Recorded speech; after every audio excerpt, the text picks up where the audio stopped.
नमस्कार, आप देख रहे हैं TV7 भारत लाइव। बात करते हैं बालाघाट जिले की। बालाघाट में डिस्ट्रिक्ट स्पोर्ट्स एकेडमी की ओर से आयोजित सम्मान समारोह में 82 वॉलीबॉल खिलाड़ियों को सम्मानित किया गया। ये कार्यक्रम रविवार को नगर के एक निजी होटल में हुआ।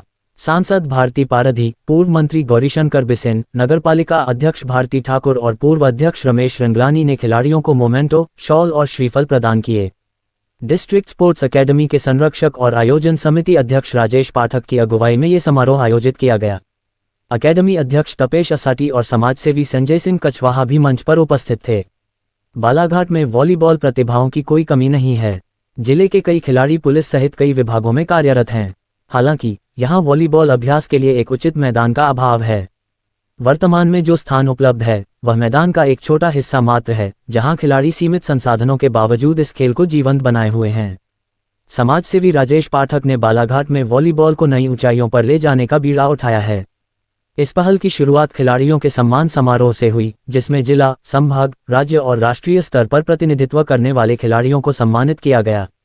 इस अवसर पर आयोजन समिति अध्यक्ष राजेश पाठक ने मांग की कि नगरपालिका खिलाड़ियों के लिए एक अच्छे मैदान के लिए जगह उपलब्ध कराए और सांसद निधि प्रदान कर इसके निर्माण में सहयोग करें। उन्होंने ये भी विश्वास दिलाया कि 2026 में बालाघाट में वॉलीबॉल की राष्ट्रीय प्रतियोगिता का आयोजन किया जाएगा। समाजसेवी राजेश पाठक ने बताया कि उनकी संस्था पहले भी हॉकी और कबड्डी की राष्ट्रीय प्रतियोगिताओं का आयोजन कर चुकी है। उन्होंने प्रशासन के हेलमेट अभियान का समर्थन करते हुए उपस्थित प्रबुद्धजनों को हेलमेट भेंट किए और उन्हें दोपहिया वाहन चलाते समय हेलमेट पहनने की अपील की। डिस्ट्रिक्ट स्पोर्ट्स एकेडमी की जो टीम है, आदरणीय सुधीर तोमर जी है, विशाल भाई हैं, चंदेल जी बैठे हैं, अभिषेक भाई हैं, आशीष जी हैं, ये पूरी टीम अपने आप में कप्तान है। अगर किसी एक ने भी निर्णय लिया तो हम सब मान्य करते हैं कि हमें करना है। और चूंकि सबकी सोच पॉजिटिव है और खेलों के विकास को लेकर हमेशा काम करती है, कभी हमने ये फैसला नहीं किया कि हम किसी एक खेल को ही आगे बढ़ाएंगे। हमारी टीम वॉलीबॉल भी करती है तो फुटबॉल भी करती है।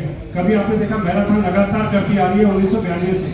उसके बाद हमने साइकिलिंग पकड़ी तो साइकिलिंग। और आज मैं स्पेशल ये चाह रहा हूँ कि ये जो संगम आप लोग को इतनी दूर दूर से आप लोग आए हैं, अभी मतलब आप लोग के कारण मुझे भी थोड़ा सा 19-20 बोलना पड़ा था। सांसद जी सबसे पहले पहुंचे थी, मैं पहले तो क्षमा चाह रहा हूँ कि वो टाइम पे पहुंचे। और मैं हमारी सबसे अच्छी बात जो खेलों को लेकर हो रही है, आज जिला वॉलीबॉल को लेकर हो रही है। हमने डिस्ट्रिक्ट, स्टेट और बहुत अच्छी प्रतियोगिताएं करवाई, लेकिन कुछ सालों से हम देख रहे हैं कि वॉलीबॉल थोड़ा सा नीचे आया। कोरोना काल के पहले हमारे ऑल इंडिया वॉलीबॉल एक से बढ़कर एक चैंपियनशिप हमने देखी, जो अभी जिले में किरनापुर में बहुत अच्छी सुनने में आती है, कायदे में हम सुनते हैं, इवन अरबन हो जाती है। लेकिन स्थानीय जो नगर प्लेस है बालाघाट जिला, जहाँ प्रॉपर में होनी चाहिए वहाँ हो नहीं पा रही है, क्योंकि ग्राउंड की हमें बहुत कमी आ रही है। हम करवा रहे हैं तो एक बार ताली बजनी चाहिए। तो उन्होंने भी हमें आशा दी है, आदरणीय भाव से भी हमने पहले चर्चा की, उन्होंने भी बिल्कुल बोला कि अब तैयार हो। और आज सांसद जी भी आ गई हैं, तो मैं मान के चल रहा हूँ कि जो हमारे खिलाड़ी वरिष्ठ बैठे हैं, आप सबका जो सपना है वॉलीबॉल को लेके कि बालाघाट का हर खिलाड़ी वॉलीबॉल का हो। चूंकि बालाघाट की पहचान सबसे पहले तो वॉलीबॉल के नाम से हुई, बाद में हमारी कबड्डी, खो-खो, बास्केटबॉल लगा। मैं जब 1978 का मैच मुझे याद है, बालाघाट में रशिया की टीम आई थी भाव के राज में, नंद किशोर जी शर्मा उस समय सांसद थे। और मैंने इंटरनेशनल टीम का बालाघाट आगमन बता रहा है कि बालाघाट की वॉलीबॉल की टीम कितनी शानदार है। ये हम लोग के लिए बहुत बड़ी बात है। और उसमें उस समय मेरे ख्याल से बहुत सारे सीनियर खिलाड़ी मैच भी खेल रहे थे और देखे भी होंगे। तो मैं उस समय बास्केटबॉल खेलता था, मुझे याद है। हमारे तमाम पत्रकार साथी भी उपस्थित हैं, उनकी भी रुचि खेलों को बढ़ावा देने में हमेशा रही है। आपने देखा होगा कि वो होगा आगे चलकर, जब इच्छा होगी ऊपर वाले की, भगवान की, तो वो भी होगा। लेकिन इस बीच जब वॉलीबॉल के बारे में, जैसे नेहरू स्पोर्टिंग क्लब के बारे में आपने देखा होगा कि मुझे 5 वर्ष नेहरू स्पोर्टिंग क्लब के अध्यक्ष रहने का सौभाग्य मिला और मुझे उस ऐतिहासिक क्लब को आगे बढ़ाने का अवसर मिला। और मैंने पूरा प्रयास किया तन मन धन से नेहरू स्पोर्टिंग क्लब और हमारे जिले के हॉकी, पूरे में कबड्डी को पहुंचाने का काम किया। अब जब ये स्थिति हमने देखी कि वास्तव में वॉलीबॉल यहाँ जब 72 में रशिया की टीम आ चुकी बालाघाट में, तो निश्चित रूप से वॉलीबॉल हमारा बहुत पुरातन खेल है और गांव-गांव में आसानी से खेलने वाला गेम है। मैंने भी देखा 20-25-30 साल पहले, 35 साल पहले मेहदीवाड़ा में, कायदी में, किरनापुर में कुकुआ में अच्छे वॉलीबॉल के गेम होते रहे और अच्छे प्लेयर वहां से निकले हैं। वॉलीबॉल बहुत रुचि वाला खेल रहा है। तो जब ये प्रस्ताव आया तो हमने कहा पहले तो हम पुराने खिलाड़ियों का सम्मान करते हैं। और आज यहाँ भारती ठाकुर हमारी बहू नगर पालिका के अध्यक्ष यहाँ बैठी हुई है। मैं उनसे आग्रह करूंगा कि यहाँ तमाम खिलाड़ी दूर दूर से वॉलीबॉल के पुराने लोग आए हैं। उनके एक ही ख्वाहिश है कि नगर पालिका से उनको एक मैदान की घोषणा आज इस मंच से की जाए और मैं चाहूंगा इसके लिए एडवांस में तालियां बजाई जाए। और जब वॉलीबॉल का ग्राउंड हो जाएगा तो इसके बाद हम भारतीय दीदी से आग्रह करेंगे कि अपनी सांसद निधि में से कुछ निधि खिलाड़ियों के लिए, इस खेल के मैदान के लिए उसकी घोषणा वो करेंगी तो खेल का मैदान बहुत अच्छे से बहुत जल्दी तैयार हो जाएगा।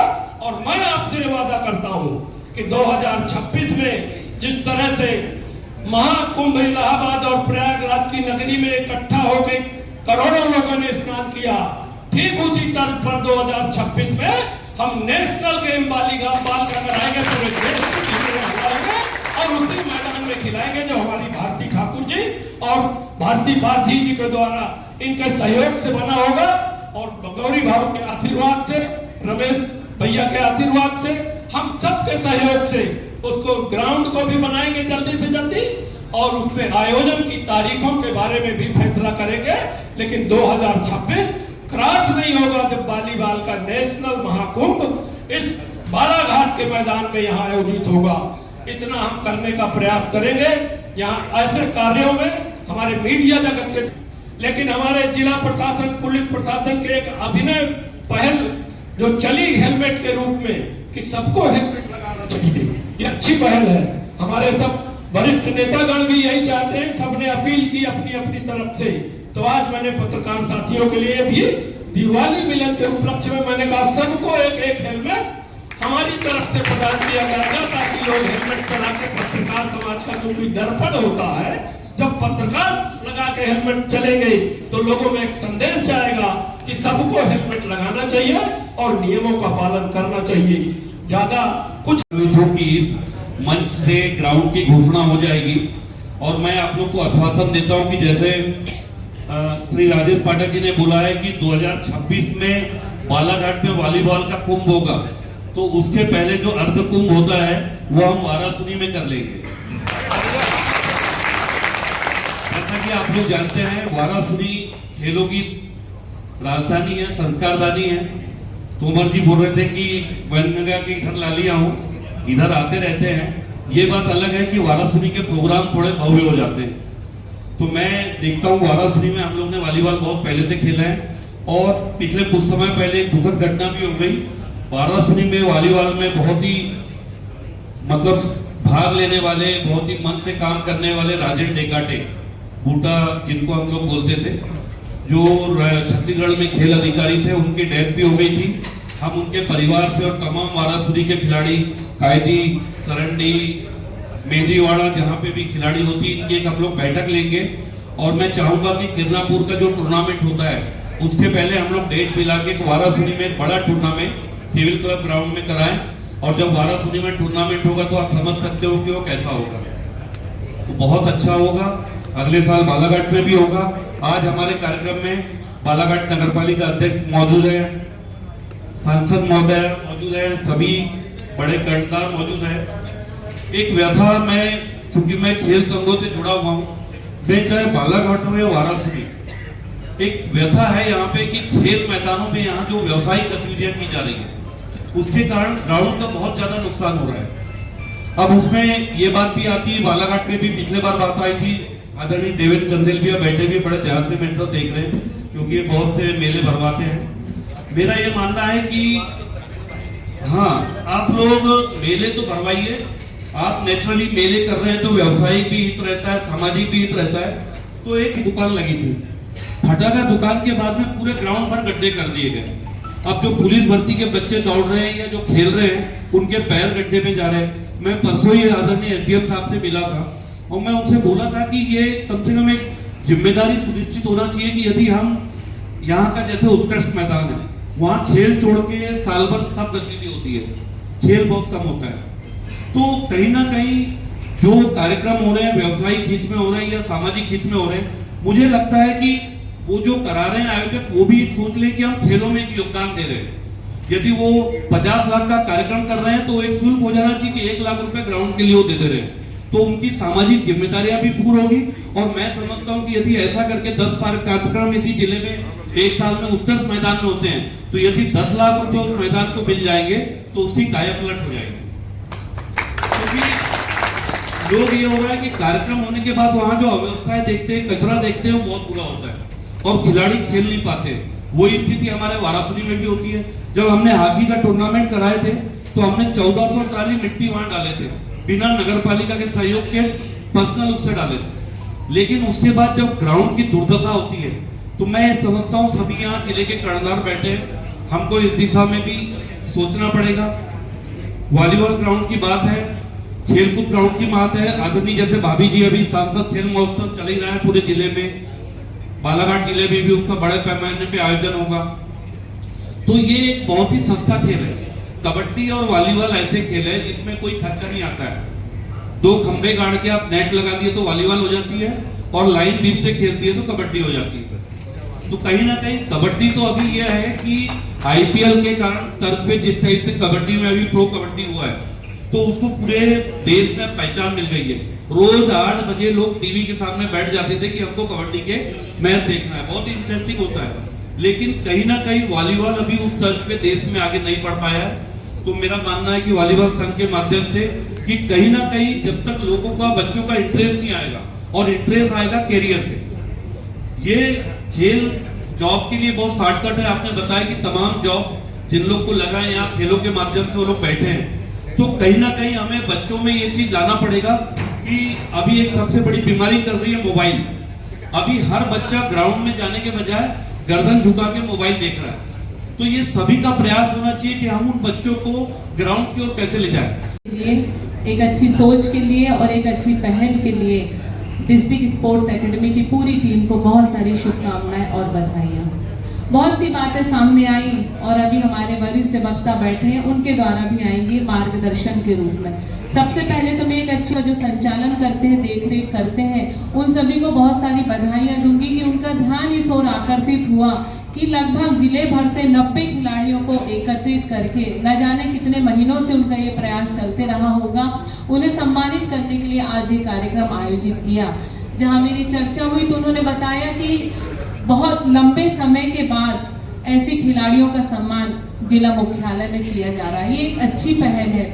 इससे कहीं ना कहीं छुपी हुई प्रतिभाओं को प्रोत्साहन मिलता है।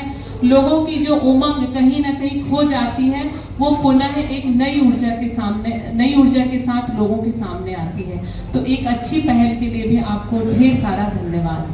अब नगर पालिका के लिए जो विषय आता है, मैं अपने मूल विषय पे आ जाती हूँ। मेरे पास तोमर जी ये विषय लेके आए हैं, लगभग 3-4 बार मेरी मुलाकात हुई तपेश भैया के साथ। सबसे पहले तो उन्होंने नवीन शाला बूढ़ी, जो हमारे कालीपुतली में स्कूल है, उस जगह के लिए मांग की।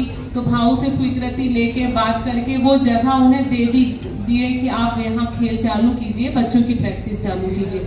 लेकिन जब पता चला कि पीएम श्री विद्यालय के कारण वहाँ पे ऑलरेडी स्वीकृत है मैदान बनाना, इन परिस्थितियों में हम कोई दूसरा मैदान अलग से बना नहीं सकते। स्कूल को अलॉट हुआ है पीएम श्री विद्यालय के द्वारा, तो फिर वो वहाँ से उन्होंने मिल जाएगा तो हम उसको व्यवस्थित कर देंगे और देख रेख भी होते रहेगी।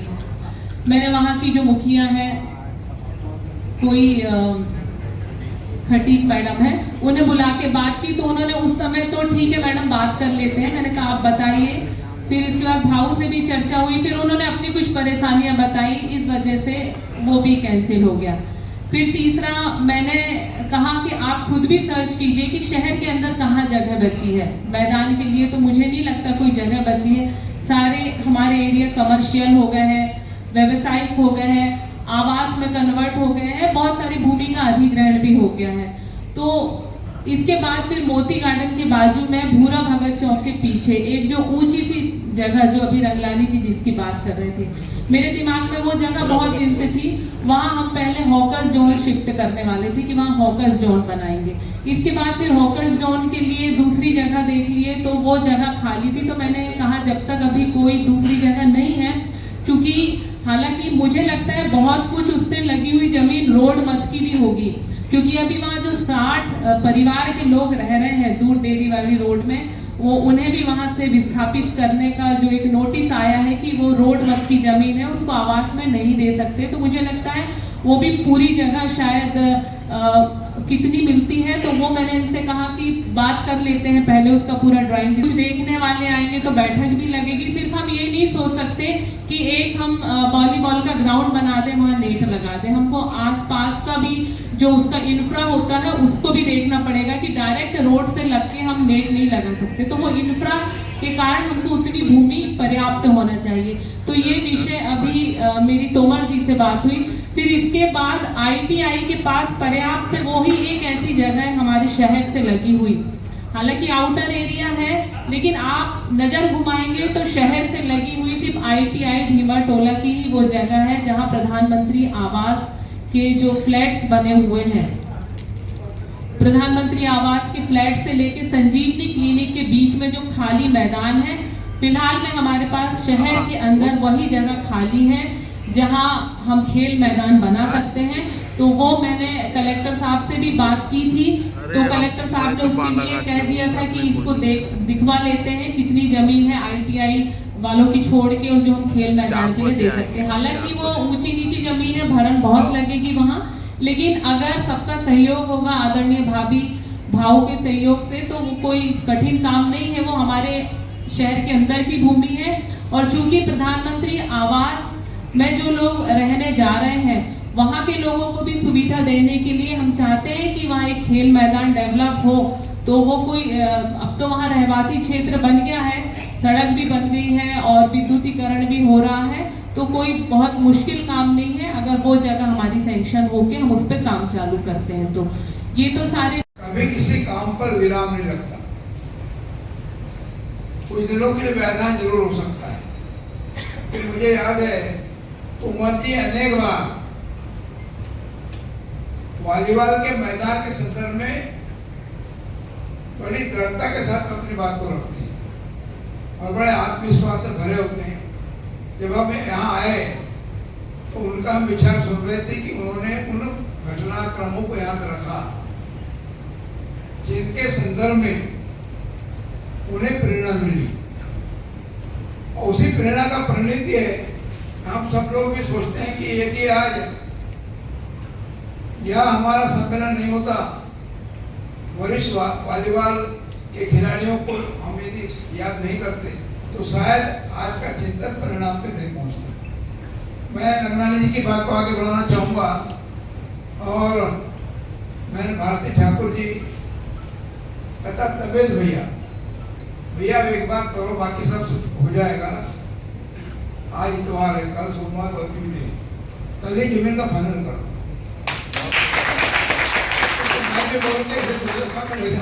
आपके सामने भी स्वरोजगार मेला आ रहा है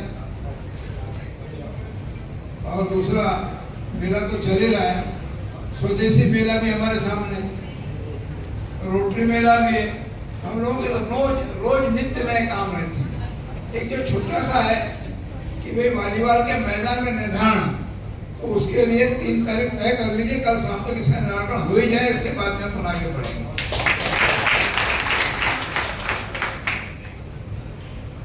कबीरदास जी की वो पंक्ति याद है ना, काल करें तो आज करें तो अब, पल में पल रहा होगा। मैं कहता हूँ गौरी करेगा काम। आप सबको शुभकामनाएं। और कार्यक्रमों में जाना है, फिर आप लोगों का सम्मान। किसी कोई भी बड़े काम को सफल बनाने के लिए राजेश भैया की आवश्यकता होती है। ऐसे राजेश भैया के तत्वाधान में उनके अग्रिम भूमिका में एक अच्छा कार्यक्रम का आयोजन किया गया है। मंच पर खेल से लेकर अनेक कार्यक्रमों के लिए चिंतित रहने वाले ऐसे हमारे तपेश भैया, जब अपने जमाने में अपनी कलाई का उपयोग करके वॉलीबॉल खेलते थे, लेकिन आज हमारी बहनें भी यहाँ बैठी हैं और हमारे भाई जो अनेक अनेक क्षेत्रों में अपने परिवार के लालन पालन के लिए, पारिवारिक जिम्मेदारियों के लिए खेल को अलग रखकर पारिवारिक जिम्मेदारी निभा रहे हैं, ऐसे हमारे पूर्व खिलाड़ी यहाँ उपस्थित हैं, पत्रकार बंधुओं। एक अच्छा और सुंदर कार्यक्रम, अच्छा इसीलिए कि पारंपरिक खेलों को हमको बढ़ावा देना चाहिए। इसीलिए जैसे कि संचालक महोदय ने कहा, इस देश के यशस्वी प्रधानमंत्री की मंशा है और प्रदेश के मुख्यमंत्री की मंशा है कि हमारा युवा खेलों से जुड़े। इसीलिए इस देश के प्रधानमंत्री ने पूरे देश में सांसदों के माध्यम से खेल महोत्सव का एक कार्यक्रम को संपन्न बनाने की रूपरेखा करी है, जो हमारे जिले में प्रारंभ हो चुकी है। दिवाली के कारण कुछ दिन तक गेप हुआ, नहीं तो कुछ इलाकों में हम ब्लॉक स्तर तक हमारी खिलाड़ियों का चयन, अपनी टीमों का चयन हम कर चुके हैं। ये मड़ई मेले का काम समाप्त होने के 8 से 10 दिन में हम पुनः उस ओर अग्रसित होंगे और जिन इलाकों में सांसद खेल महोत्सव नहीं हुआ है उसको पुनः प्रारंभ करेंगे। इस सांसद खेल महोत्सव में हमने 10 से 11 गेमों को लिया है और प्रयास किया कि वो सारे गेम हमारे पारंपरिक गेम हो और उसमें हमारे खिलाड़ी बच्चे, चाहे वो बालिकाएं हो चाहे बालक हो, बढ़ चढ़कर हिस्सा भी ले रहे हैं। इसका समापन दिसंबर 25 तारीख को होना है, लेकिन निर्वाचन के बाद अन्य क्षेत्रों में काम किया, चाहे वो सड़क की बात हो चाहे रेल की बात हो, अन्य काम में। इसीलिए मुझे लगता था कि हमारा जो जिला है वो खेल प्रेमी जिला है और अनेक अनेक खेल में हमारे यहाँ के बच्चे, हमारे यहाँ के लोग ने इस जिले का नाम रोशन किया है। हमने, जैसे कि संजय भैया ने उस बात को कहा, गर्रा रेलवे स्टेशन के पास 19 एकड़ जमीन कलेक्टर साहब के माध्यम से एक सर्व सुविधायुक्त स्टेडियम के लिए आवंटित कराई है।